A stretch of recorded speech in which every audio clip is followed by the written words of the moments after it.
സംസ്ഥാനത്ത് ഡിസംബർ മാസത്തിലെ സാമൂഹിക സുരക്ഷാ പെൻഷൻ വിതരണം ആരംഭിക്കുന്ന സാഹചര്യത്തിൽ അനർഹരായ വ്യക്തികൾക്ക് സാമൂഹ്യ സുരക്ഷാ പെൻഷനുകൾ ലഭിക്കുന്നതിന് സഹായകരമായ രീതിയിൽ അന്വേഷണവും പരിശോധനയും നടത്തിയ ഉദ്യോഗസ്ഥർക്കെതിരെ വകുപ്പ് തല നടപടികൾ എടുക്കാൻ തീരുമാനമായി. ഇതിന് പഞ്ചായത്ത് ഡയറക്ടർ, നഗരകാര്യ ഡയറക്ടർ എന്നിവരെ ചുമതലപ്പെടുത്തും.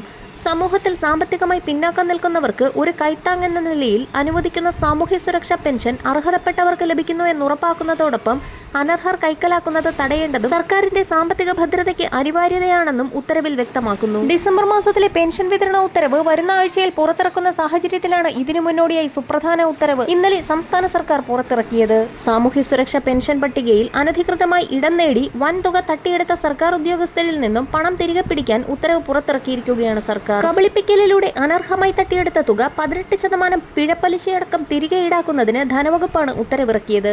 വ്യാജരേഖകൾ ചമച്ച ഉദ്യോഗസ്ഥരുടെ പെൻഷൻ റദ്ദ് ചെയ്ത് അനർഹമായി കൈപ്പറ്റിയ തുക 18% പിഴപ്പലിശ സഹിതം തിരികെ ഈടാക്കും. ധനകാര്യ additional chief secretary doctor A ജയതിലകാണ് ഉത്തരവ് പുറത്തിറക്കിയിരിക്കുന്നത്.